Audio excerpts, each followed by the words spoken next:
네, 여러분 광고 드린 대로 올해 사순절이 시작되었습니다. 사순절은 이 부활절 전 40일 동안 예수님께서 가신 이 십자가의 길을 생각하며 경건하게 보내는 우리 기독교의 중요한 절기입니다.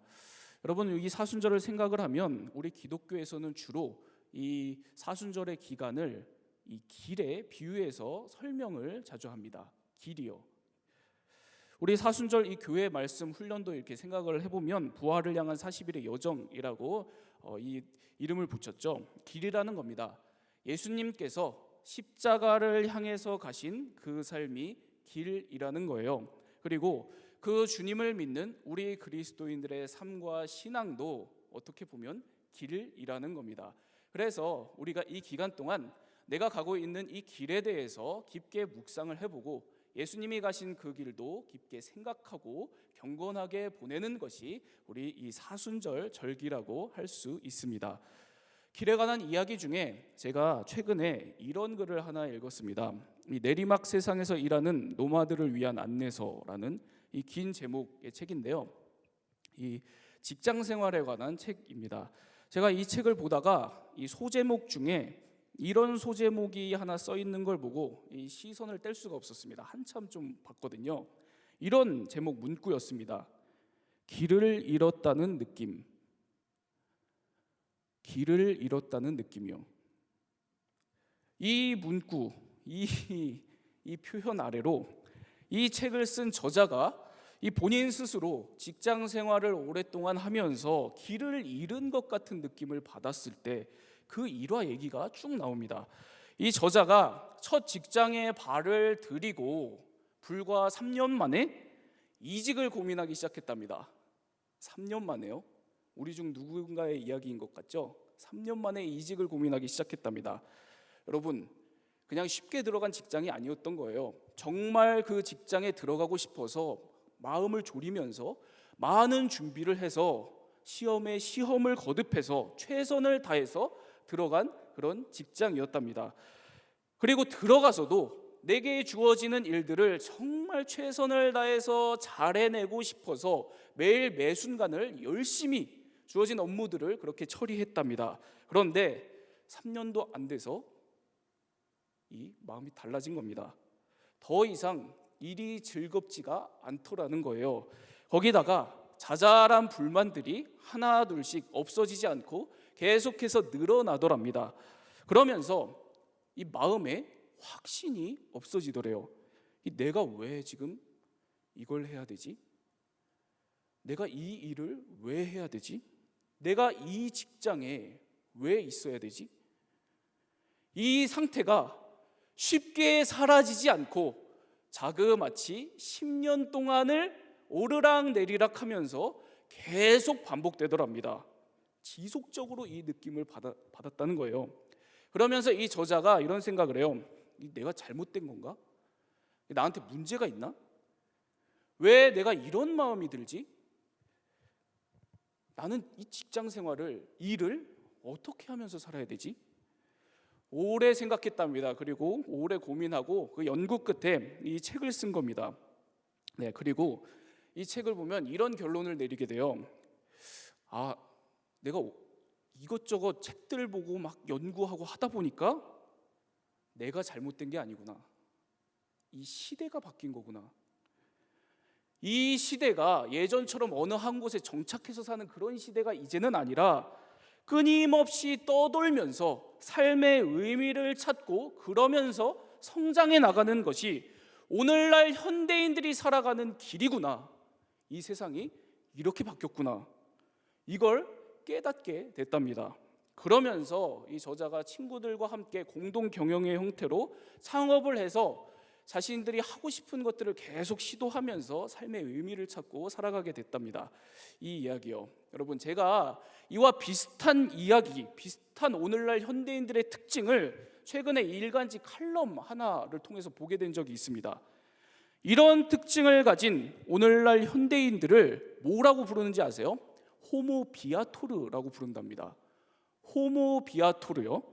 이 호모 비아토르라는 말은 철학자 이 가브리엘 마르셀이라는 사람이 한 말이래요. 우리 현대인을 이 존재적인 특징을 가지고 설명하는 말이랍니다. 인간의 존재를 이 특징으로 설명하는 말들 잘 아시잖아요. 뭐 호모사피엔스, 생각하는 인간, 뭐 이런 표현들이 쭉 있잖아요. 그 중에 이 표현이 있다는 거예요. 오늘날 우리 현대인들에게 두드러지게 나타나는 본질적인 우리 존재의 모습이 이 호모비아토르랍니다. 호모비아토르요. 호모비아토르가 무슨 뜻이냐면 떠도는 인간이라는 뜻입니다. 떠도는 인간이요. 한 곳에 안주하지 않고 돌아다닌다는 거예요. 오늘날 현대인들이. 그러면서 이 길 위에서 끊임없이 방황하면서 의미를 찾고 성장하는 것이 오늘날 저와 여러분들 우리 현대인들이라는 겁니다. 그렇기 때문에 그 어느 때보다 현대인들은 끊임없이 여행을 다닌다, 이렇게 설명하더라고요. 여행이요. 학교든 직장이든 한 곳에 정착하지를 않고 계속 돌아다닌다는 거예요. 왜요? 왜 그럴까요? 끊임없이 그러면서 삶의 의미를 찾고 내 삶의 가치를 찾고 내 삶의 목적을 찾으면서 살아가는 것이 오늘날 현대인들이라는 겁니다. 그러니까 여러분, 결론은 방황은 결코 잘못된 게 아닙니다. 방황은 결코 잘못된 게 아니라고요. 오히려 방황을 통해서 의미를 찾고 나의 가치를 확인하면서 살아가는 것이 오늘날 우리들이라는 겁니다. 그렇기 때문에 내가 오늘도 계속 길을 찾고 있고, 때로는 길이 막힌 것 같고 때로는 이 길이 아닌 것 같은 느낌이 계속 들 때, 반복해서 이런 상황 가운데 있다고 하더라도 이 방황을 결코 실패라고 생각할 이유가 없다는 겁니다. 방황 속에서 우리들은 더 성장한다는 겁니다. 이곳저곳을 돌아다니면서 길을 찾아가는 모든 시간 속에서 하나님께서는 여러분들에게 삶의 의미를 깨닫게 해주시고 여러분들을 그 모든 시간을 통해서 자라게 해주실 것입니다. 그리고 그 모든 방황과 길찾기의 시간들 속에서 여러분들의 그 길에 하나님께서 늘 동행해 주실 겁니다. 오늘 이것을 믿고 하나님과 함께 믿음의 삶을 살아가는 여러분들이 다 되시기를 바랍니다. 여러분, 오늘 우리가 함께 읽은 이 요한복음 1장이잖아요. 이 요한복음이 처음 쓰여졌을 때요, 이 문서로 기록되어서 초대교회에 이게 읽혀지기 시작을 했을 때, 이때는 바로 지금 설명한 이런 호모비아토르와 같은 사람들이 당시 이 유대 사회, 이스라엘 사회에 광범위하게 널리 퍼져가고 있었던 그런 시대였습니다.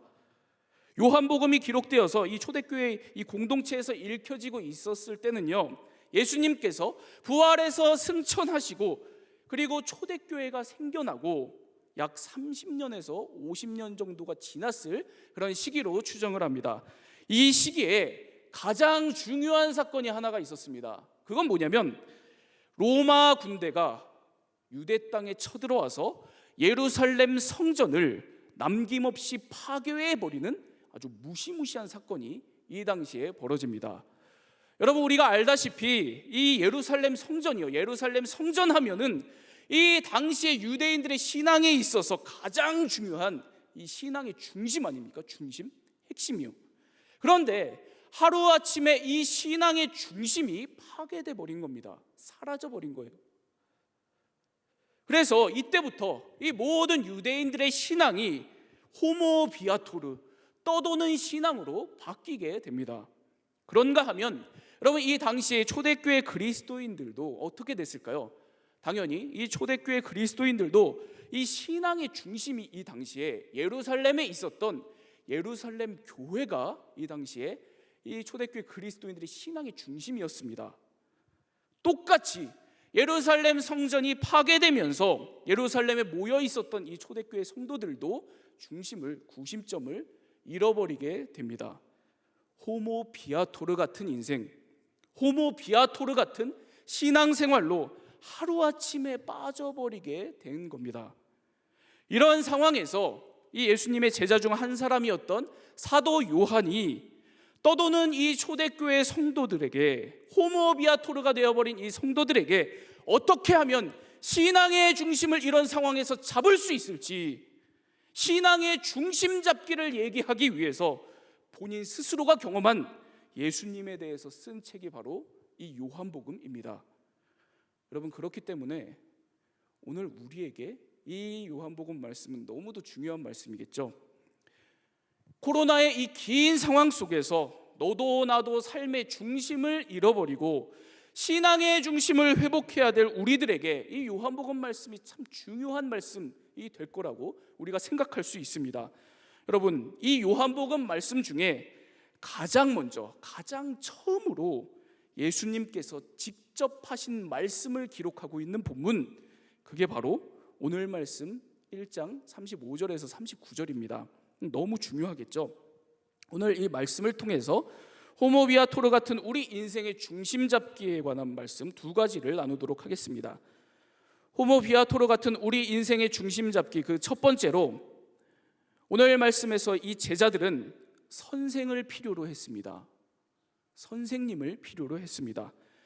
오늘 말씀에 등장하는 제자들은 늘 길을 찾는 우리들에게 정말 필요한 것은 내게 있어서 어느 길로 가야 할지 이 길을 가르쳐주고 함께 걸어갈 수 있는 이 선생님을 필요로 했다는 겁니다.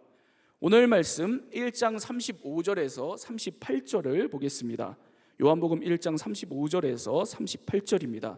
우리 함께 읽겠습니다. 시작. 요한이 자기 제자 중 두 사람께 섰다가 예수께서 건의심을 보고 말하되 보라, 하나님의 어린 양이로다. 두 제자가 그의 말을 듣고 예수를 따르거늘 예수께서 돌이켜 그 따르는 것을 보시고 물어 이르시되 랍비여 어디 계시오니까 하니 랍비는 번역하면 선생이라. 여러분, 말씀을 보면 세례 요한이 먼저 등장을 합니다. 세례 요한이 요단강 근처에서 자기 제자 두 사람과 함께 있었대요. 그런데 이 두 제자는 이 당시에 세례 요한의 제자였는데도 불구하고 만족을 못하고 있었던 것 같습니다. 계속해서 내 인생은 어디로 가야 하나, 인생의 길을 찾고 있었던 것 같아요. 그러던 중에 예수님께서 그들에게 나타나시게 됩니다. 이 나타난 예수님을 보고 세례 요한이 그 즉시로 바로 예수님이 누군지 알아봅니다. 바로 이렇게 얘기합니다. 보라, 우리 모든 죄를 대속할 하나님의 어린 양이 저기 있다. 이렇게 얘기를 합니다. 그러니까 이 세례 요한의 말을 듣자마자 인생의 길을 찾고 있었던 두 제자가 그때부터 세례 요한을 떠나서 예수님을 즉시 따라 나서게 되었다라고 성경은 기록하고 있습니다. 그런데 이제 이렇게 예수님을 따라 나선 이 제자들을 예수님께서 바라보시고 이 제자들과 무슨 대화를 나누는가, 이게 중요합니다. 이 대화의 장면, 오늘 말씀 38절을 다시 보겠습니다. 38절 함께 읽겠습니다. 시작. 무엇을 구하느냐 이르되 랍비여 어디 계시오니까 하니 랍비는 번역하면 선생이라. 예수님께서 자신을 따르는 제자들에게 이렇게 질문을 하십니다. 무엇을 구하느냐? 이 말은 너희들은 무엇을 찾고 있느냐? 이런 질문입니다. 무엇을 찾고 있느냐? 어떤 길을 찾고 있느냐? 좋은 길을 찾고 있냐? 성공을 찾고 있냐? 부를 찾고 있냐? 인정을 원하냐? 도대체 나를 왜 따라오냐? 나에게서 무엇을 원하기 때문에 나를 따라오는 거냐? 바로 이렇게 질문하시는 대목입니다. 여러분, 이 예수님의 질문 앞에 여러분들은 뭐라고 대답하시겠어요? 예수님이 너는 지금 뭘 구하기 위해서 나를 따라오냐? 이렇게 물으실 때 오늘 여러분들은 무슨 대답을 하시겠습니까? 놀랍게도 이 제자들의 이 대답이 굉장히 놀라운 대답이 나오거든요. 그걸 좀 보도록 하겠습니다. 이 예수님의 질문 앞에 제자들이 이렇게 대답을 합니다. 랍비여 어디 계시오니까? 이렇게 반문을 해요. 이 말 이런 뜻이죠. 선생님, 사시는 곳이 어디고 주요 활동 장소가 어디입니까? 이렇게 뜬금없이 사는 곳을 물어본 겁니다. 어디 사시냐고요, 예수님. 여러분, 이 말은 사실은 이런 뜻이 있거든요. 이 당시에 유대인들의 선생이었던 이 랍비들이 보통 활동을 할 때 자신의 중심 본거지를 정해놓고 그 지역에서 제자를 받아서 거기서 가르쳤습니다. 이걸 전제한 상황입니다. 그러니까 이 두 제자들이 랍비여 어디 계시오니까 이렇게 물은 이 질문은 주님, 우리는 주님의 제자가 되고 싶습니다. 이렇게 대답한 겁니다. 여러분, 이 제자들의 대답이 얼마나 놀라워요. 굉장히 놀라운 대답 아닙니까? 예수님이 너는 무엇을 구하려고 나를 따라오냐? 나에게서 무엇을 찾고 뭘 원하느냐? 뭘 갖기를 원하냐? 이렇게 물으셨을 때 이 두 제자들이 다른 대답을 안 했다는 거예요. 주님, 저에게 복 좀 주세요. 이런 대답 안 했습니다. 주님, 저 좀 성공하게 해주세요. 이런 대답이 안 나왔다는 거예요. 이 두 제자들이 제일 먼저 한 말, 그것은 주님, 오늘 저에게는 선생님이 필요합니다. 저의 선생님이 되어주세요. 주님, 저는 주님의 제자가 되겠습니다. 이 대답을 했다는 겁니다. 이게 오늘 요한복음 말씀이 말하는 우리에게 얘기하는 핵심입니다. 호모 비아토르로 살아가는, 오늘도 길을 찾으면서 살아가는 우리들이 가장 먼저 주님 앞에서 구해야 하고 무엇보다도 회복해야 될 그것은 바로 주님의 제자가 되는 것입니다. 주님의 제자로 살아가는 것이라는 겁니다. 이 제자에 관해서 이 우리 한국 교회에서요, 여러분, 이 제자 되는 것을 얘기를 할 때 꼭 빠지지 않고 거론이 되는 분이 있습니다. 그분이 바로 이 사랑의 교회 원로 목사님이었던 고 옥하는 목사님이십니다. 이 옥하는 목사님 하면 이 제자 훈련으로 이 사랑의 교회를 한국 교회의 이 모범으로 키우시고 이 많은 신앙의 제자들을 길러낸, 이 아직도 돌아가셨는데도 아직도 존경을 많이 받는 그런 목사님이시거든요. 이 옥하는 목사님의 이 자서전을 보면 살아생전에 이 목사님께서 사랑의 교회 교역자 수련회에서 강의한 그 강의, 이 글이 실려 있습니다. 제가 예전에 그 자서전을 읽다가, 그 글을 읽다가 너무 인상 깊어서 지금도 선명하게 기억하는 대목이 있어요. 이런 대목입니다. 이 목사님께서 수십 명의 이 사랑의 교회 목사님들을 다 모아놓고 이런 말씀을 하신 거예요. 목사님들, 제자가 좀 되세요. 제자가 좀 되세요. 아무리 목사님들이 성도들을 양육을 가르치고 훈련을 시킨다고 한들 목사님들 자신이 먼저 제자가 좀 되세요. 교회에서 다른 데 관심 갖지 말고 다른 거 하려고 하지 말고 먼저 제자 좀 되세요. 이 글이 있었습니다. 그 대목에서 이런 이야기가 나오더라고요. 무슨 얘기가 또 나오냐면 이 목사님들에게 목사님들 은혜 좀 받으세요. 부탁합니다. 이런 표현이 등장을 합니다. 이 그대로예요. 정확한 그 글의 제 기억의 표현은 부탁합니다. 은혜 받으세요. 였거든요. 이 목사님들에게 한 말입니다. 은혜 없이 교회에서 흉내내는 사람들이 많다는 거예요. 형식적인 종교 생활에 이 목사님들 죄다 빠져가지고 감격 없는 신앙생활, 메마른 영혼으로 살아가지 말라고, 머리가 아닌 가슴으로 좀 주님을 만나서 늘 그 은혜의 감격 속에서 살아가는 이런 제자가 좀 되라고, 먼저 좀 은혜 받은 제자로 살기 위해서 먼저 좀 몸부림치라고 하는 그런 글이었습니다. 저에게 이게 얼마나 큰 도전이 됐는지 몰라요. 저한테. 여러분, 저 같은 목사들도 언제든지 차갑게 식어서 이 메말라서 이 식은 마음으로 신앙생활을 얼마든지 할 수 있는 거 아닙니까? 그런 모습에 빠질 수 있는 거 아닙니까? 만약 그렇다면 지금 여기 있는 우리 누구도 예외 없이 우리 모두가 다 이런 위험에 빠질 수 있는 거 아니에요? 그렇죠? 나 같은 죄인 살리신 하나님의 은혜, 십자가 복음의 이 감격을 다 잃어버리고 다 잊고 메마른 마음으로 차가운 마음 가지고 이 마지못해서 신앙생활을 하고 이 비대면의 상황에서 더욱 이 신앙의 중심을 다 잃어버리고 이런 위험을 가지고 살아가는, 이거에서 우리 중 누구도 벗어날 수 없다는 그런 얘기잖아요.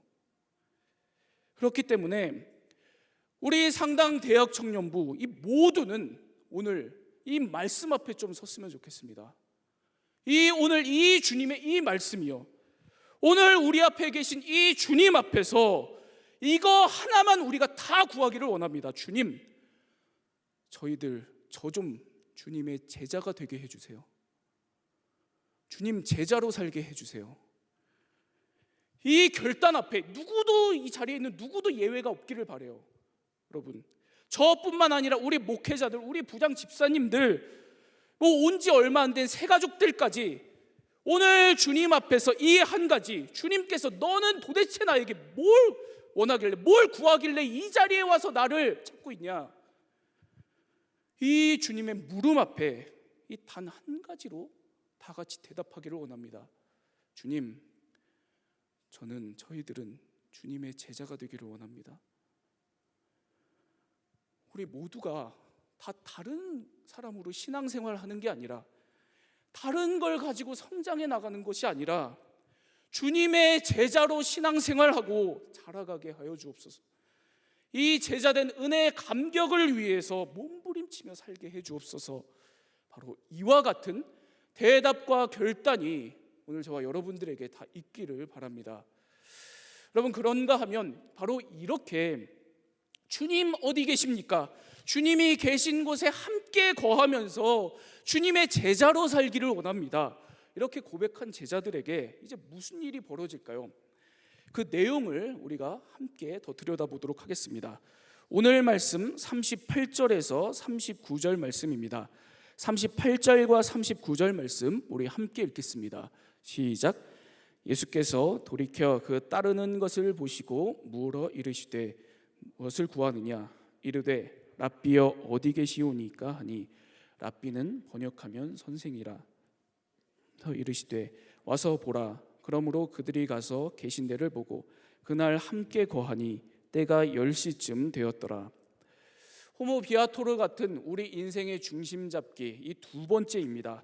제자들이 예수님을 선생으로 모시고 함께 거했을 때 제자들에게는 만남의 변화가 일어났습니다.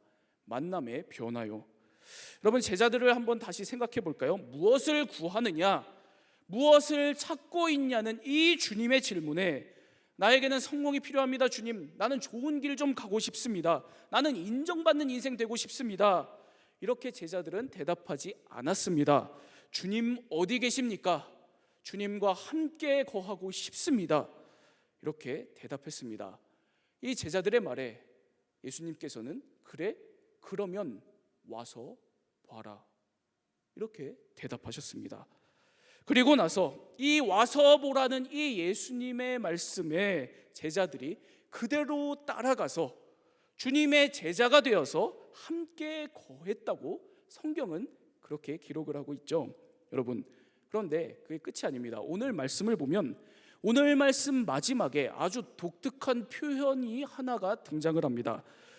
뜬금없이 성경이 이때가 언제였는지를 기록해 놓고 있는 거예요. 시간을 기록해 놓고 있습니다. 제자들이 예수님을 따라가서 함께 거한 시간, 그 시간을 성경은 그때가 10시쯤 되었더라 라고 시간을 기록하고 있어요. 10시였다고 기록을 하고 있어요. 여러분, 성경에서의 이 10시요, 이 10시라고 하는 시간은 오늘 우리 시간으로 오후 4시입니다. 오후 4시요. 특별히 이 오후 4시는 성경에서 어떤 시간이냐면요, 저녁 제사를 드리면서 하나님께 제물을 바치고 제사 드리는 시간이었습니다. 오후 4시요. 저녁 예배를 드리면서 하루의 삶을 되돌아보고 하나님과의 깊은 만남 가운데 새로운 삶을 다짐하는 바로 그 시간이 오후 4시의 시간이거든요. 그러니까 오늘 이 두 제자가 예수님을 만난 시간이 10시였다고 요한복음이 기록해 놓고 있는 것은 이 두 제자에게 오후 4시의 예배와 같은 주님과의 중요한 만남이 일어났다, 중요한 만남의 변화가 일어났다는 것을 우리에게 알려주는 그런 시간 표현입니다. 이게 바로 오후 4시의 만남입니다. 성경에서 여러분 이 오후 4시의 만남을 잘 보여주는 사람, 그 중에 한 명이 바로 이 요셉이거든요. 요셉이요. 여러분 요셉을 잘 아시겠지만 요셉의 일생을 좀 우리가 지금 잠깐 좀 얘기하기를 원합니다. 요셉은 아주 일찌감치 가족으로부터 버림받은 사람입니다. 그렇죠. 그리고 나자마자 강간 미수법으로 누명을 쓰고 옥에 갇히는 그런 인생입니다. 인생이 안 풀려요. 그의 청년시기 대부분은 안 풀렸습니다. 계속 길을 찾아서 떠도는 호모 비아토르와 같은 인생이었습니다. 그런데 중요한 것은 여러분, 이렇게 계속 인생이 안 풀리고 반복적으로 사람들한테 배신당하는, 속고 살아가는데 놀랍게도 성경 어디를 봐도 요셉에게 상처가 있는 모습을 볼 수가 없습니다. 거기다가 성경 어디를 봐도 이 요셉이 자기 인생에 대한 패배의식을 갖고 있는 모습을 볼 수가 없어요. 내 인생이 이래서 또 안 되는구나, 내 인생이 이래서 또 안 풀리는구나, 이 길이 또 아니구나, 이런 좌절이 없었다는 겁니다. 상처 안고 끙끙대면서 우울해하고 이런 모습을 갖고 있지 않았다는 거예요. 오히려 놀랍게도 성경을 보면 요셉이 자기를 버린, 이 자기를 팔아넘긴 형들을 다시 만났을 때 이런 이야기를 합니다. 창세기 45장 5절입니다. 창세기 45장 5절 말씀 우리 함께 읽어볼까요? 시작.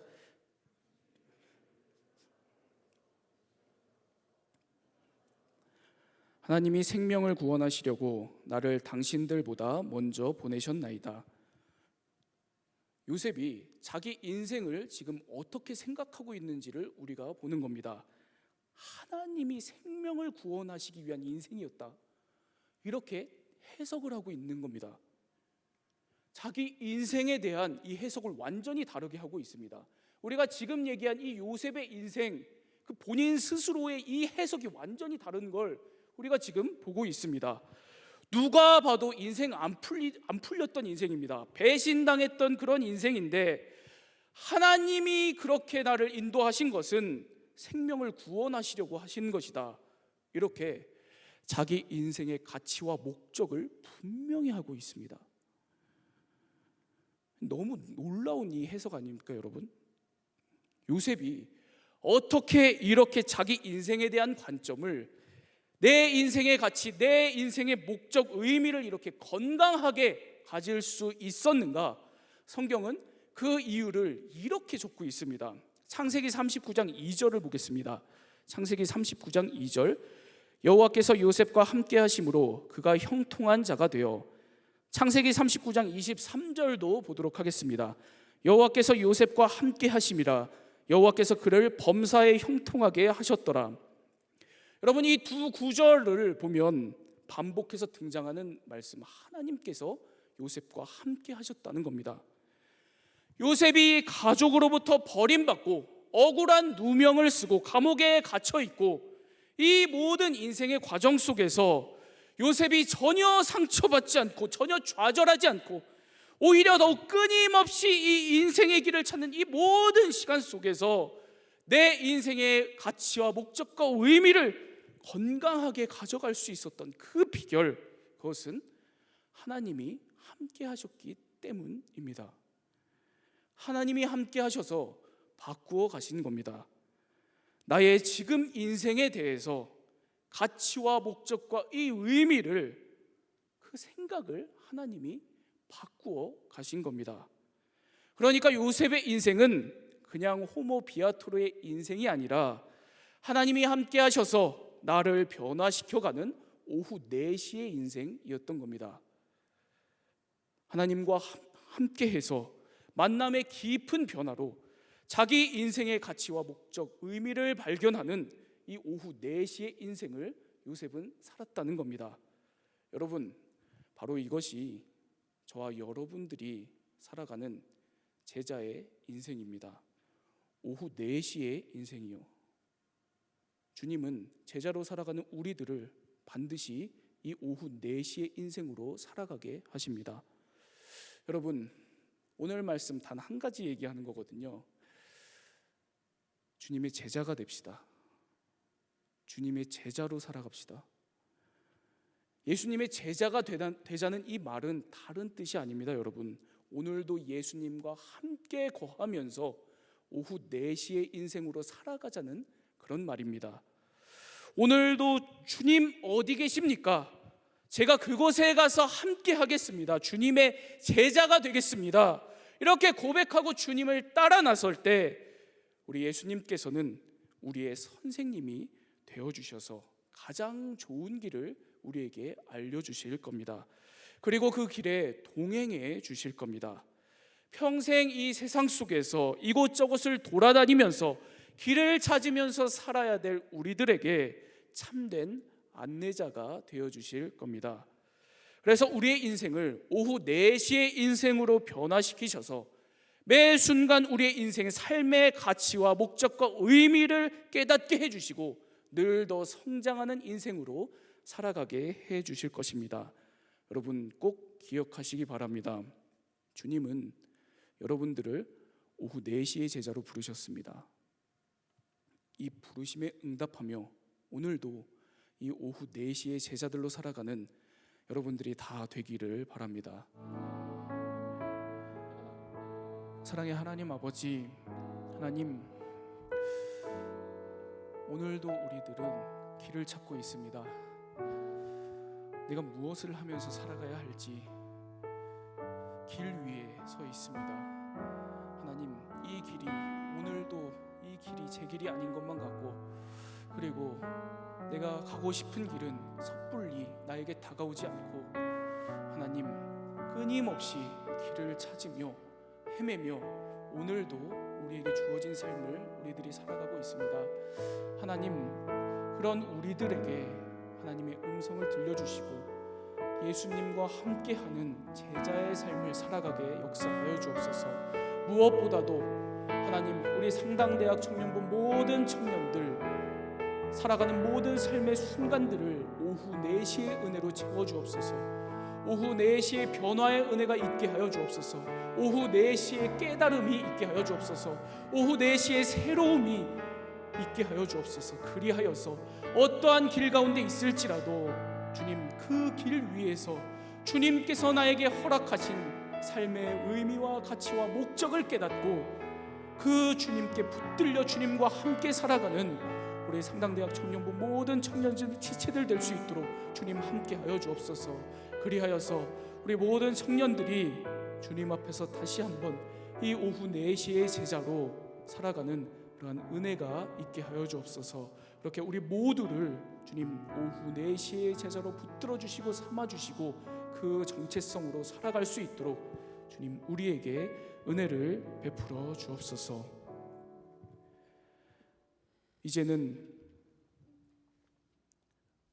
우리에게 함께 하시는 큰 은혜를 베풀어 주신 예수 그리스도의 은혜와 하나님의 극진하신 사랑과 성령의 보호하심, 인도하심, 역사하심의 은혜가 다시 한번 오후 4시에 제자들로 살아가기로 결단한 하나님의 말씀대로 이 제자로 살아가기로 다시 한번 결심한 우리 상당대학 청년부 모든 지체들의 머리 위에 삶 위에 온라인으로 예배를 드리고 있는 우리 모든 주님의 백성들의 머리 위에 삶 위에 이제로부터 영원토록 함께하여 주시기를 간절히 축원하옵나이다. 아멘.